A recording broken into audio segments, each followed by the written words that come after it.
Baik, bismillahirrahmanirrahim. Assalamualaikum warahmatullahi wabarakatuh. Kami dari kelompok 6 akan melanjutkan diskusi untuk mata kuliah etika komputer dan hukum. Tema yang kami angkat untuk presentasi malam ini adalah hak paten. Oke, kelompok 6 sendiri terdiri dari saya, Agung Nugraha, kemudian ada Mas Nanang, kemudian yang terakhir ada Mas Raka.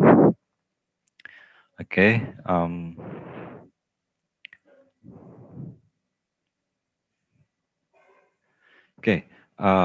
sama mulai dengan hak paten.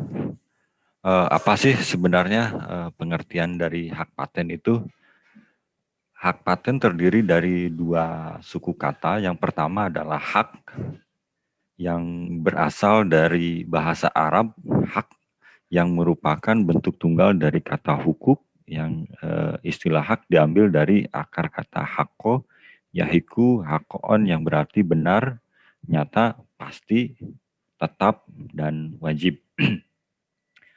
Kemudian suku kata yang kedua adalah paten, yang kami ambil berasal dari bahasa Inggris. Ya, paten yang berakar pada kata patente dalam bahasa Prancis tua, yang berarti terbuka. Dari bahasa Latin, patentem, bentuk nominatif dari kata patent yang berarti buka atau terbuka.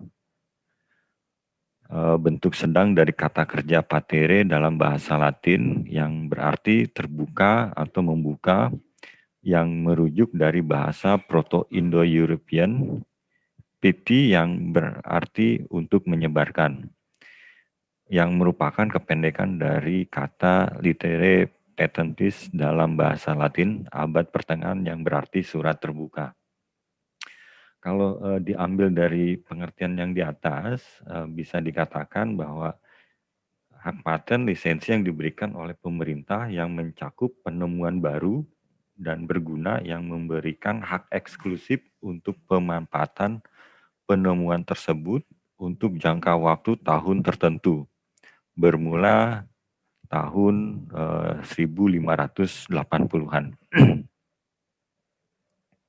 Oke, apa sih hak paten itu? Oke, kita membagi menjadi beberapa bagian. Yang pertama, apa itu kekayaan intelektual? Ya, kalau kita berbicara mengenai hak paten, itu terkait sekali dengan yang namanya kekayaan intelektual. Kekayaan intelektual menurut World Intellectual Property Organization atau WIPO mengacu pada hasil dari buah pemikiran atau mulai dari karya seni hingga penemuan atau invensi, dari program komputer hingga merek dagang dan tanda komersial lainnya.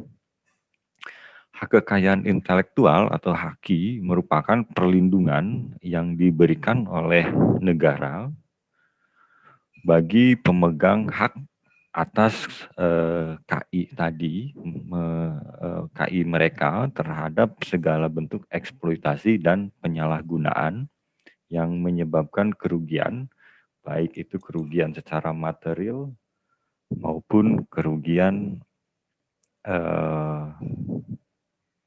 non material. Oke, dari definisi yang ada, maka hak kekayaan intelektual termasuk di dalamnya adalah hak paten, yang merupakan bentuk perlindungan bagi inventor dan pemegang paten untuk dapat memotivasi inventor dalam meningkatkan hasil karya, baik secara kuantitas maupun kualitas, demi mendorong kesejahteraan bangsa dan negara serta menciptakan iklim usaha yang sehat.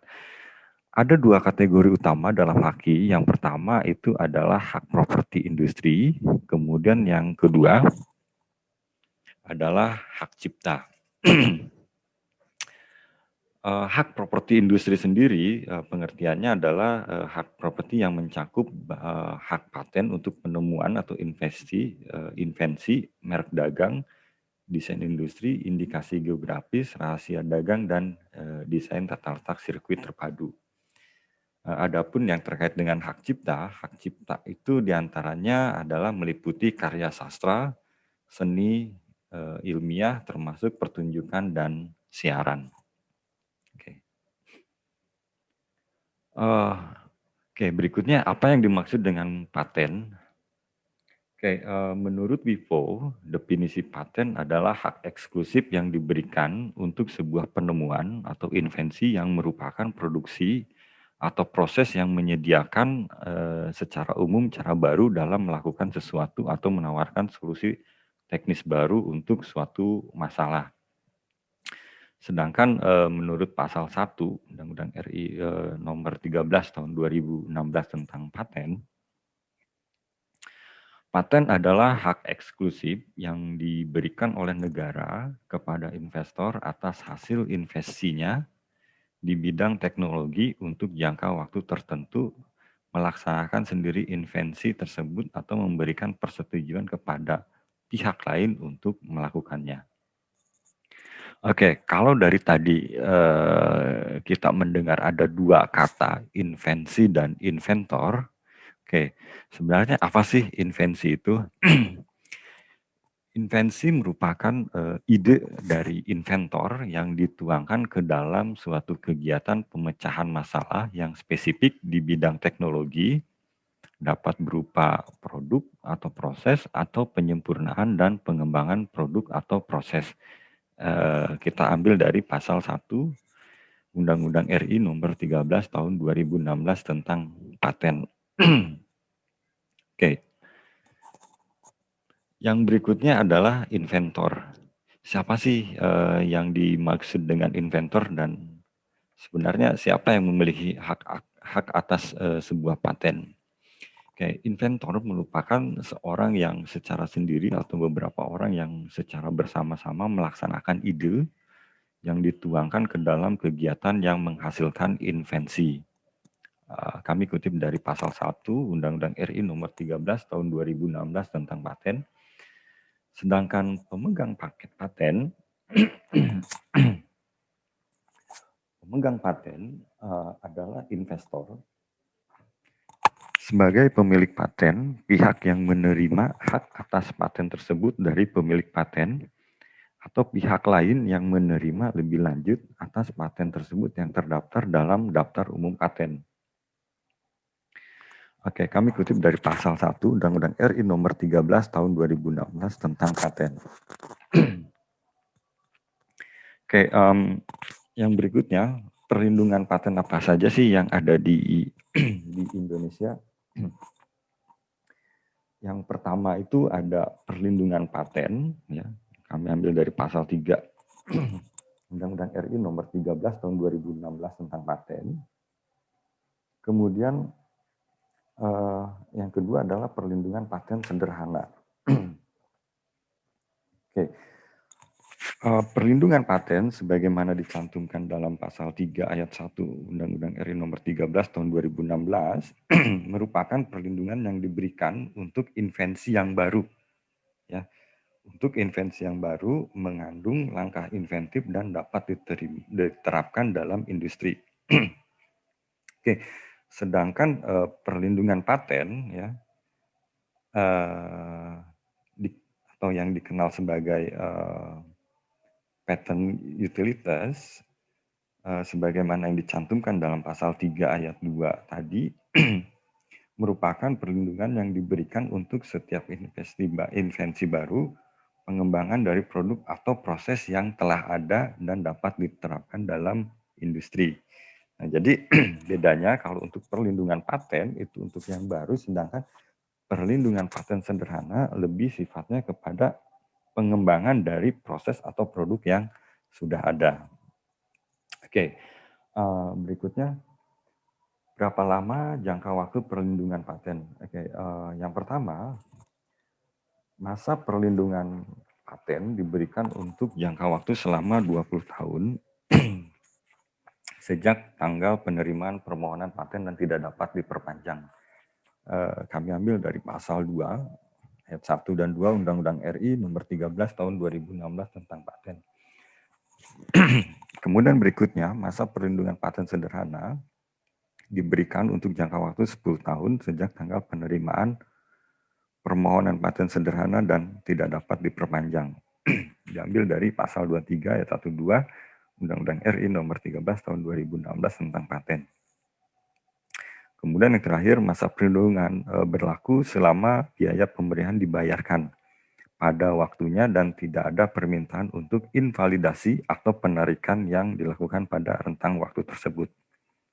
Oke ya, jadi ada catatan kecil ya, bahwa perlindungan berlaku selama biaya pemeliharaan dibayarkan. Oke.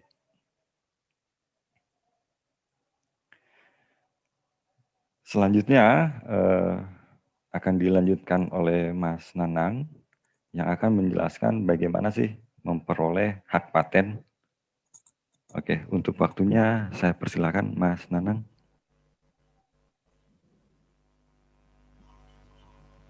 Baik, terima kasih Mas Agung. Saya akan membahas mengenai bagaimana memperoleh hak paten yang mencakup hal-hal yang tidak dapat dipatenkan, hal-hal yang dapat dipatenkan, pentingnya menjaga kerahasiaan sebuah invensi, struktur dari sebuah permohonan paten, dan jalur permohonan paten di luar negeri. Untuk mendapatkan perlindungan hukum dalam bentuk hak paten, sebuah invensi harus didaftarkan terlebih dahulu di masing-masing negara atau regional yang menjadi tujuan pelaksanaan invensi tersebut. Adapun hal-hal yang tidak dapat dikategorikan sebagai sebuah invensi yang dapat dipatenkan di Indonesia, sebagaimana tercantum dalam pasal 4 dan 9 Undang-Undang RI nomor 13 tahun 2016 tentang paten antara lain adalah ciptaan estetika, skema, aturan, dan metode untuk melakukan kegiatan mental, permainan, dan bisnis, discovery atau temuan dan teori-teori ilmiah di bidang ilmu pengetahuan dan matematika, metode pemeriksaan, perawatan, pengobatan, dan pembedahan yang diterapkan terhadap manusia dan hewan, aturan dan metode yang berisi program komputer tanpa memiliki karakter, efek teknik, dan penyelesaian permasalahan khusus, proses dan atau produk yang pengumuman, penggunaan, dan pelaksanaannya bertentangan dengan peraturan perundang-undangan, agama, ketertiban umum, atau kesusilaan. Selanjutnya tanaman dan hewan selain mikroorganisme dan proses-proses biologi yang esensial untuk memproduksi tanaman dan hewan selain dari proses-proses non-biologi dan mikrobiologi. Discovery atau temuan penggunaan baru dari produk yang sudah ada dikenal atau bentuk baru bahan senyawa yang sudah ada yang tidak menghasilkan peningkatan khasiat bermakna dan tidak terdapat perbedaan struktur kimia terkait yang sudah diketahui. Jadi, semata-mata menemukan hal yang sudah ada di alam secara umum tidak termasuk atau digolongkan sebagai sebuah invensi yang dapat dipatenkan. Harus menyertakan jumlah yang memadai dari kepintaran manusia dan kreativitas serta nilai inventif yang terkandung di dalamnya. Berikutnya, hal-hal yang dapat dipatenkan.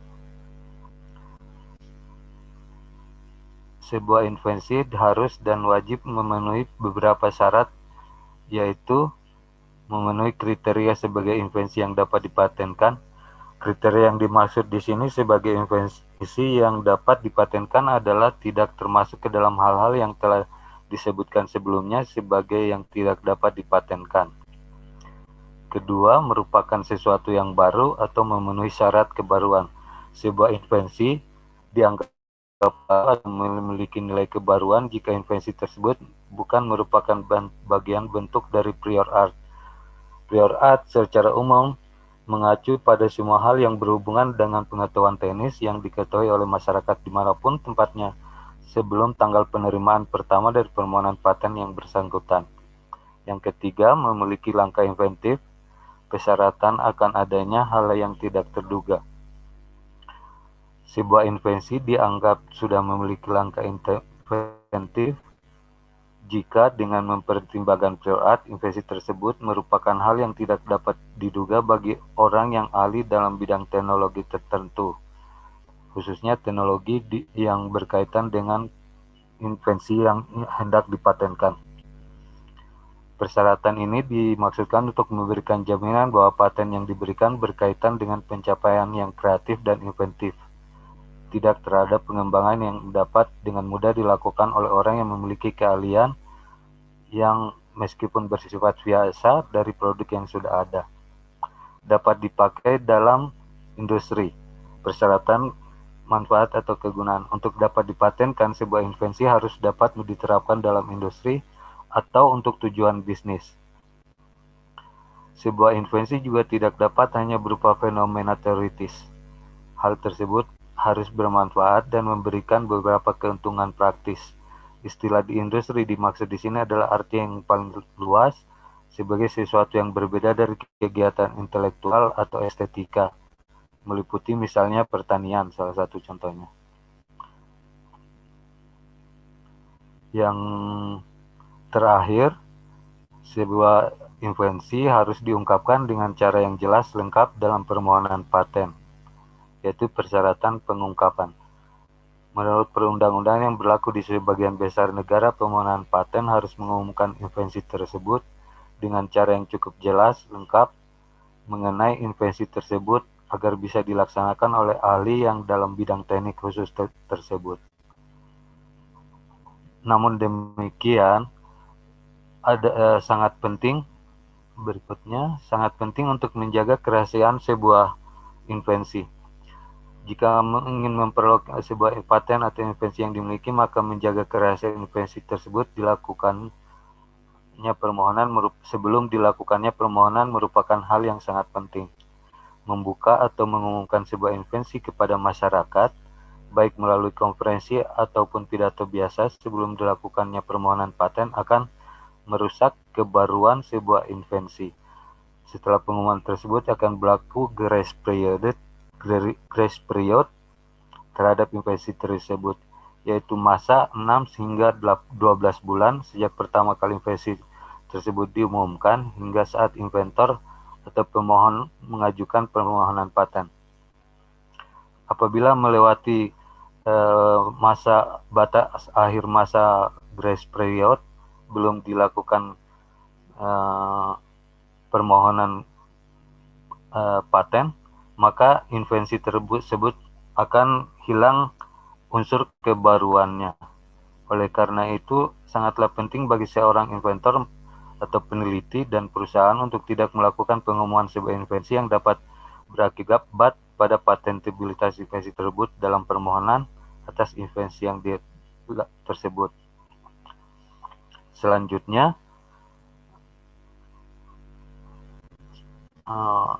next slide. Struktur dari sebuah permohonan paten. Permohonan paten di seluruh dunia memiliki struktur yang mirip, yaitu terdiri dari sebuah permohonan dan sebuah deskripsi. Permohonan merupakan lembar permohonan yang berisi informasi mengenai judul invensi, tanggal permohonan pertama atau tanggal prioritas apabila pernah didaftarkan di negara lain sebelumnya, dan bibliografi seperti nama serta alamat pemohon maupun inventor.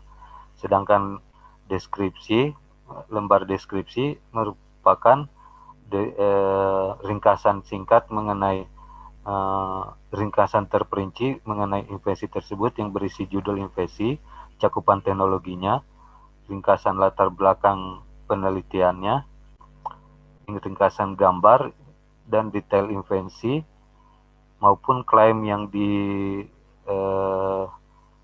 ditujukan dan sebuah abstrak. Selain itu, di Indonesia, pemohon wajib menyertakan lembar surat pernyataan kepemilikan atas invensi tersebut. Sebuah dokumen paten memiliki ketebalan dan jumlah halaman berkisar dari beberapa halaman saja sampai ratusan halaman bergantung pada sifat dari invensi dan spesifikasi dan bidang teknisnya. Berikutnya, Tahap-tahap proses pengajuan permohonan. Secara umum, langkah pertama yang harus ditempuh dalam pengajuan permohonan adalah memeriksa apakah sebuah invensi memenuhi syarat untuk dipatenkan atau tidak dengan melakukan penelusuran prior art.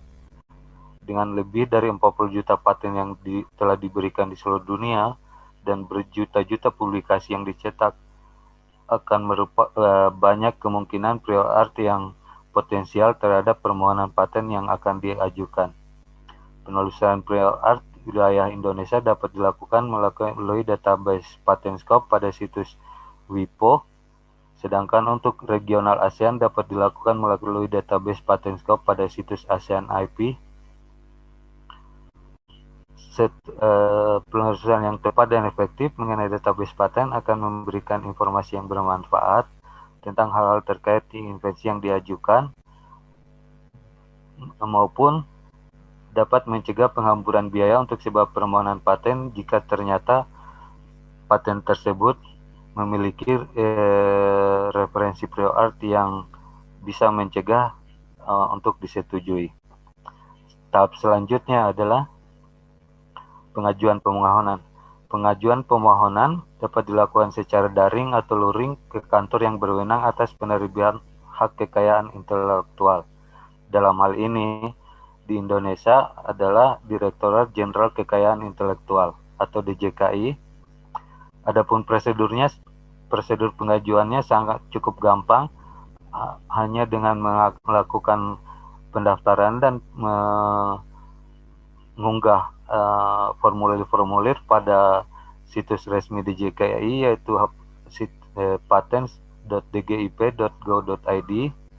Adapun format dokumen pendukung terkait paten yang akan diajukan dapat diunduh dari situs resmi DJKI juga. Informasi mengenai cara pembayaran dan sejabiah pun dapat diakses melalui situs resmi DJKI tersebut. Semuanya serasa cukup sangat mudah. Namun yang perlu digarisbesarkan, sebuah pengajuan permohonan paten memiliki fungsi untuk menentukan cakupan perlindungan hukum dari paten yang berkaitan, menerangkan sifat-sifat dari invensi termasuk instruksi-instruksi bagaimana cara mengoperasikan invensi tersebut, dan memberikan rincian mengenai inventor, pemilik paten, dan informasi hukum lainnya. Tahap berikutnya merupakan proses yang dilakukan oleh kantor berwenang yaitu DJKI.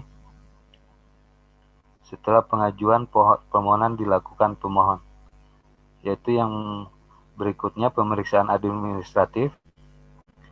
DJKI akan memeriksa kelengkapan pemohon dalam memenuhi persyaratan administrasi atau formalitas. Dalam hal ini, semua dokumen yang relevan telah dimasukkan telah diajukan dan biaya permohonan telah dibayarkan. Proses pemeriksaan administratif dilakukan selambat-lambatnya 14 hari setelah pengajuan permohonan. Jika terdapat kekurangan atas kelengkapan administrasi, pemohon diberi jangka waktu selama 3-6 bulan untuk melengkapi. Tanggal penerimaan dari suatu permohonan paten yang nantinya akan dijadikan tanggal awal dari perlindungan hukum terhadap paten tersebut jika disetujui ditetapkan sejak permohonan dinyatakan lengkap dan memenuhi persyaratan administrasi atau berdasarkan tanggal prioritas yang dicantumkan. Jika semua persyaratan formalitas telah dinyatakan lengkap, maka DJKI akan mengumumkan dan mempublikasikan detail berupa deskripsi teknis invensi yang diajukan selambat-lambatnya 7 hari setelah 18 bulan sejak pengajuan permohonan. Masa tenggang sejak tanggal pengumuman dilakukan diberikan selama 6 bulan untuk memberikan kesempatan pihak lain mengajukan oposisi atau sikap keberatan terhadap invensi yang diajukan. Berikutnya, jika masa tenggang berakhir tanpa adanya klaim oposisi, maka DJKI akan melakukan penelusuran prior art terhadap teknologi terkait dalam pemeriksaan substantif atas invensi yang diajukan. Tujuan dari pemeriksaan substantif adalah untuk memberikan jaminan bahwa permohonan tersebut memenuhi persyaratan untuk dapat dipatenkan. Jika hasil pemeriksaan substantif menyatakan permohonan tidak memenuhi ketentuan, maka penonton diberi kesempatan 3-6 bulan sejak pemberitahuan untuk memenuhi ketentuan yang harus dipenuhi. Berikutnya proses penyetujuan atau penolakan. Apabila berdasarkan hasil pemeriksaan substantif, maka Kementerian Hukum dan HAM melalui DJKI akan memberikan pemberitahuan perihal keputusan kepada pemohon selambat-lambatnya 30 bulan setelah berakhirnya jangka waktu pengumuman atau publikasi terhadap invensi tersebut.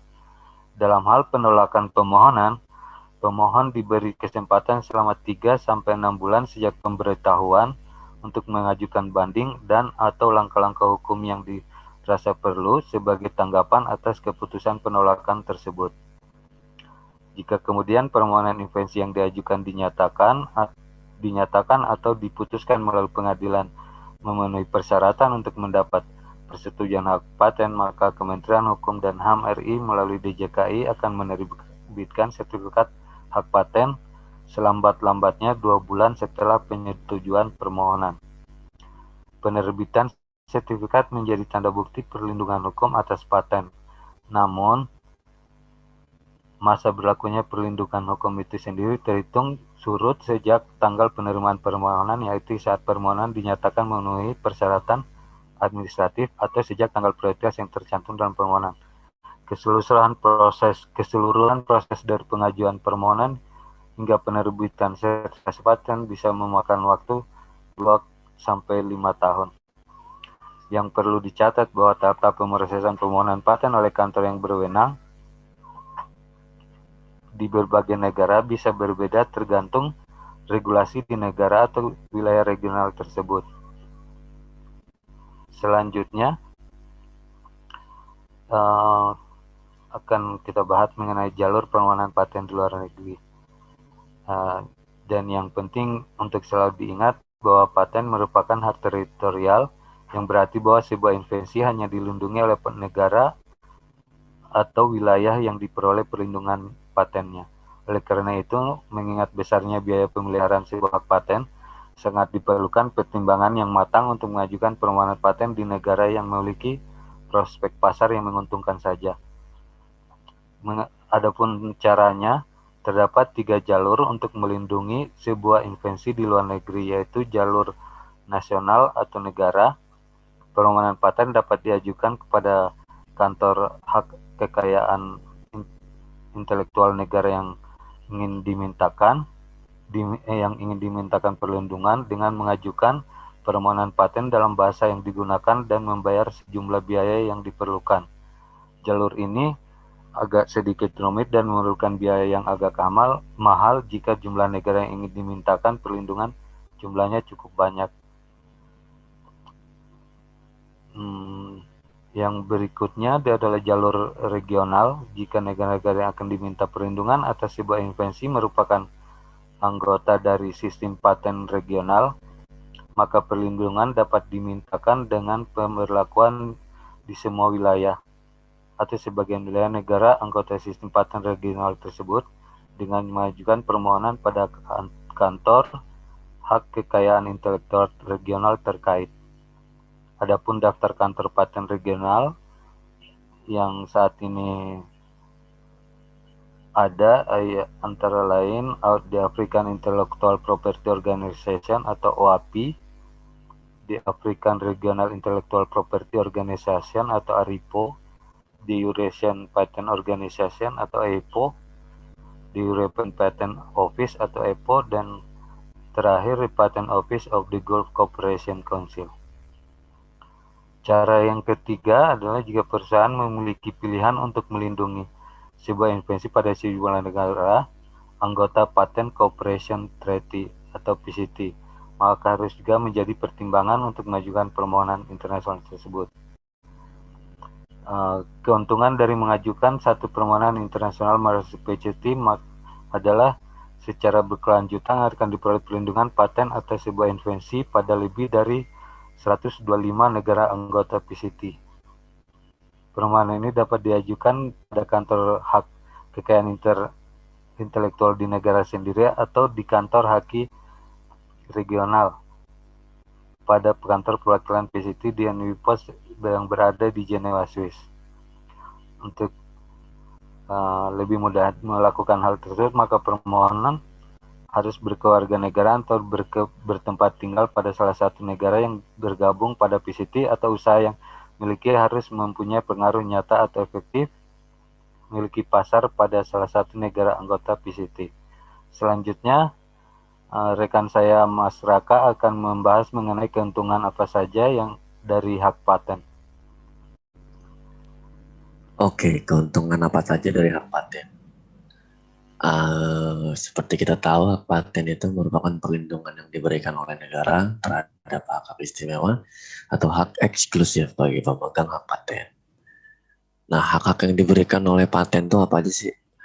Nah, ada di beberapa negara paten tidak memberikan pemilik kebebasan untuk menggunakan atau hak untuk mengeksploitasi teknologi yang termaksud dalam paten tersebut, tapi hanya hak untuk mencegah pihak lain untuk melakukan hal-hal seperti yang tersebut.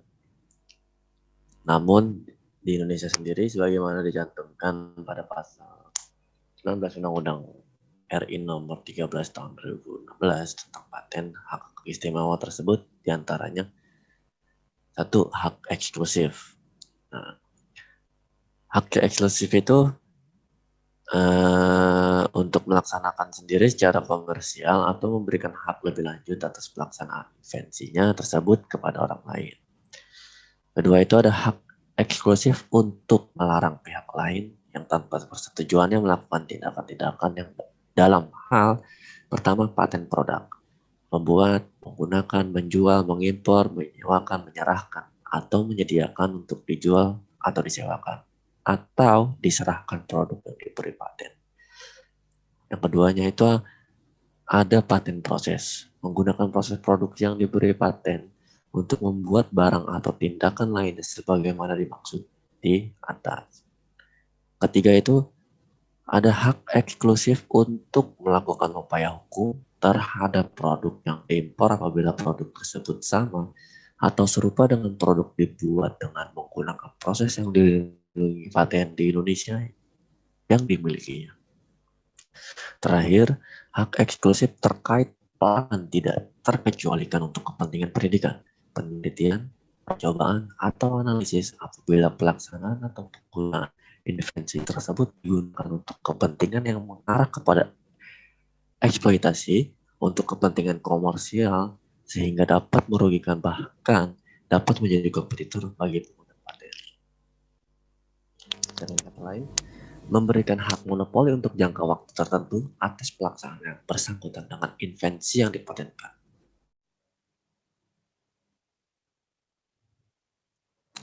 Pertimbangan bisnis mematenkan invensi. Hak eksklusif yang diberikan oleh paten merupakan hal penting untuk perusahaan-perusahaan yang inovatif untuk memperoleh keuntungan dalam iklim bisnis yang menantang, berisiko, dan dinamis. Keuntungan utama kenapa sebuah invensi harus dipatenkan adalah pertama, posisi pasar yang kuat dan keuntungan persaingan. Nah, sebuah paten memberikan hak eksklusif kepada pemiliknya guna mencegah atau menghentikan pihak lain untuk menggunakan cara komersial invensi yang sudah dipatenkan tersebut.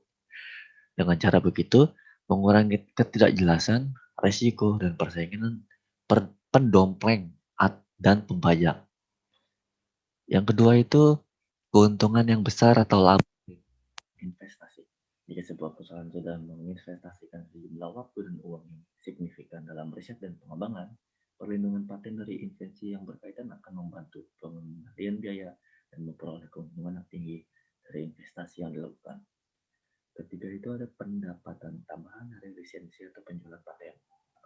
Pemilik paten dapat melisensikan hak yang dimilikinya atas sebuah invensi kepada pihak lain guna memperoleh bayaran dan atau royalti dalam rangka menghasilkan pendapatan tambahan untuk perusahaan. Menjual sebuah paten mengimplementasikan penyerahan yang dilisensikan tersebut dengan beberapa persyaratan tertentu. Yang keempat, akses terhadap teknologi melalui lisensi silang atau cross license. Jika sebuah perusahaan tertarik dengan sebuah teknologi yang dimiliki oleh pihak lain, maka paten yang dimiliki oleh perusahaan tersebut dapat digunakan untuk menegosiasikan persetujuan lisensi silang. Dengan hal itu, sebuah perusahaan dan pihak lain memberikan persetujuan kepada pihak lain untuk menggunakan satu atau lebih paten yang dimiliki oleh suatu perusahaan dan mempersiapkan catatan yang disepakati dalam suatu perjanjian. Yang kelima itu ada akses terhadap peluang pasar baru. Pelisensian paten atau permohonan paten yang masih dalam proses kepada pihak lain dapat memberikan akses untuk masuk ke dalam pasar baru yang tidak dapat diakses sebelumnya. Guna melakukan hal tersebut, investasi tersebut juga harus dilindungi dalam pasar-pasar luar negeri terkait. Nah, yang keenam, mengurangi risiko pelanggaran. Dengan memperoleh perlindungan paten, maka hal ini akan mampu mencegah pihak lain untuk mempatenkan invensi yang sama dan juga mengurangi peluang pelanggaran oleh pihak lain sewaktu memasarkan produk tersebut. Nah, yang ke-7, peningkatan kemampuan untuk memperoleh bantuan dan atau memperoleh dana dengan jumlah yang memadai. Kepemilikan atau lisensi untuk menggunakan paten yang dimiliki oleh pihak lain dapat meningkatkan kemampuan yang dimiliki dalam meningkatkan jumlah modal untuk melempar produk tersebut ke pasar. Pada beberapa sektor seperti bioteknologi, portfolio paten yang kuat sering diperlukan guna menarik perusahaan yang memiliki modal kuat. Yang ke-8 itu alat yang efektif untuk menindak para pemalsu dan pedompleng. Nah, ini diberikan secara efektif guna menjadikan paten yang dilanggar tersebut menjadi perhatian pelaku pelanggaran. Citra positif bagi perusahaan, rekan bisnis, investor, pemegang saham, dan pelanggan dapat menganggap portofolio paten sebagai gambaran tingkat keahlian, spesialis, dan kapasitas teknologi perusahaan yang sudah tinggi. Lanjut. Penegakan hukum paten. Jika sebuah produk dan produk tersebut sukses di pasar, terdapat kemungkinan pesaing cepat atau lambat akan berusaha membuat produk dengan fitur teknis yang identik atau sangat mirip dengan produk yang sukses di pasar tersebut. Mas Raka, suaranya hilang Mas Raka. Hilang ya?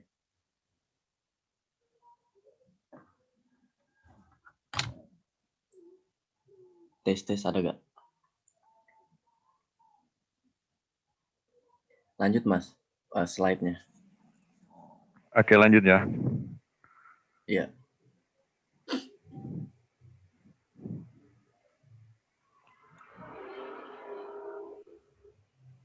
Nah, menegakkan hak-hak ketika sebuah invensi yang sudah dipatenkan dilanggar merupakan hal penting untuk menjaga batas-batas persaingan, pembagian pasar, dan keuntungan. Dalam beberapa kasus, pesaing dapat mengambil manfaat dalam skala ekonomi, akses pasar yang lebih besar, atau akses terhadap bahan baku yang lebih murah, dan mampu membuat produk yang identik dan sangat mirip dengan harga yang lebih murah. Nah, lantas siapa yang bertanggung jawab untuk menegakkan hak atas paten? Tanggung jawab utama untuk mengidentifikasi dan mengambil tindakan terhadap pelanggar sebuah paten terletak pada pemiliknya. Nah, seorang pemilik paten memiliki tanggung jawab untuk memonitor pemanfaatan invensinya di pasar, mengidentifikasikan setiap pelanggar dan memutuskan apakah, bagaimana, kapan akan mengambil tindakan terhadap mereka. Jadi, apa yang harus dilakukan jika sebuah paten dimiliki digunakan oleh pihak lain tanpa izin? Nah, langkah pertamanya itu adalah mengumpulkan semua informasi mengenai pihak yang melakukan pelanggaran dan penggunaan mereka atas produk atau proses yang dilanggar tersebut. Nah, semua fakta yang ada harus diakumulasi guna menentukan sifat dan waktu yang tepat untuk mengambil tindakan. Selalu libatkan konsultan paten untuk membantu dalam pembuatan keputusan atas pelanggaran terhadap sebuah invensi yang sudah dipatenkan. Nah, langkah selanjutnya itu mengirimkan sebuah surat yang biasa disebut dengan surat pemberitahuan untuk penghentian, yang menginformasikan kepada pihak yang diduga melanggar mengenai sengketa yang mungkin timbul atas pelanggaran paten yang dilakukan. Nah, dalam beberapa kasus, prosedur seperti ini biasanya efektif dalam kasus yang memang tidak diniatkan oleh pihak pelanggar, karena dalam banyak kasus pelanggar akan menghentikan kegiatan tersebut atau setuju untuk melakukan negosiasi mengenai persetujuan lisensi.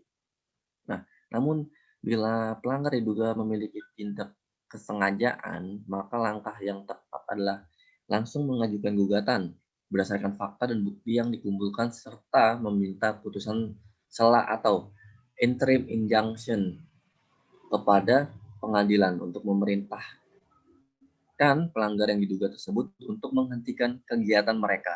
Nah, proses pengadilan yang mungkin memerlukan berbulan-bulan atau bertahun-tahun biasanya memberikan putusan ganti rugi untuk mengganti pemilik paten yang dirugikan. Nah, ada satu langkah alternatif yang bisa ditempuh adalah langkah arbitrase atau mediasi guna menghindari proses litigasi yang lama dan mahal dalam pengadilan. Nah, arbitrase ini biasanya memiliki keuntungan sebagai prosedur yang tidak terlalu formal dan lebih singkat daripada proses di pengadilan dan lebih mudah ditegakkan secara internasional. Manfaat dari mediasi adalah kedua belah pihak dapat melakukan kontrol terhadap proses penyelesaian sengketa. Misalnya, dapat menjaga hubungan bisnis yang baik dengan perusahaan yang lainnya yang mungkin akan menjadi rekan bisnis di masa yang akan datang. Nah, lanjut Mas, contoh kasus sengketa paten. Nah, contoh ini yang paling populer ya adalah yang terjadi antara dua raksasa produsen telepon pintar antara Apple dan Samsung. Nah, Apple dan Samsung ini pertarungannya ini di antara keduanya dimulai pada tahun 2011 dan pada awalnya menghasilkan keputusan $1 miliar yang menguntungkan Apple. Namun, tidak berakhir di sana.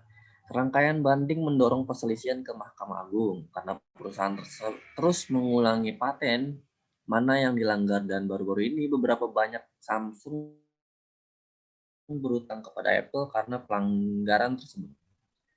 Kasus ini berkisaran pada sejumlah paten di ponsel cerdas seperti Tap to Zoom dan App Grid layar beranda. Nah, tetapi sementara persengketaan itu diajukan dengan menggunakan paten tersebut. Persetujuan itu pada akhirnya mengenai apakah Samsung meniru Apple pada masa awal smartphone untuk mendapatkan keunggulan. Nah, juri memutuskan bahwa dalam hal ini memang demikian. Samsung mengajukan banding ke Mahkamah Agung, tetapi pengadilan mengumumkan pada November 2017 bahwa mereka tidak akan menerima banding tersebut. Sehingga keputusan di federal sebelumnya yang menguntungkan Apple tetap berlaku. Pada pertengahan 2018, persidangan atas sengketa paten di antara keduanya akhirnya diselesaikan dengan Apple berhak atas ganti rugi sebesar $539 juta. Nah, sedangkan di dalam negeri sendiri terdapat banyak kasus tentang sengketa paten yang diajukan ke pengadilan, di antaranya kasus CTC Global Corporation melawan PT Citra Mahasurya Industri.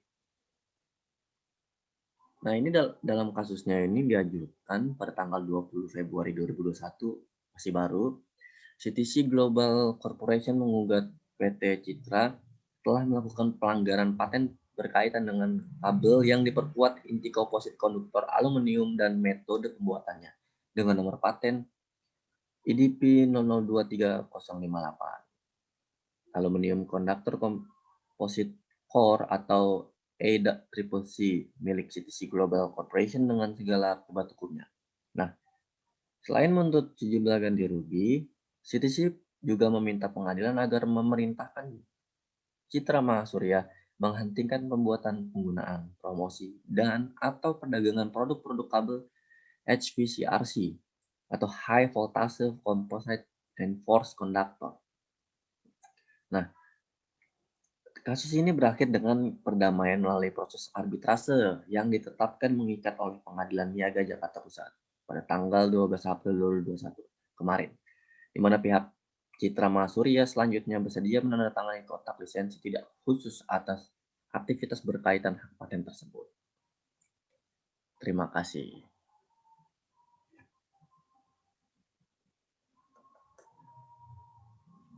Ya, terima kasih dari kelompok 6.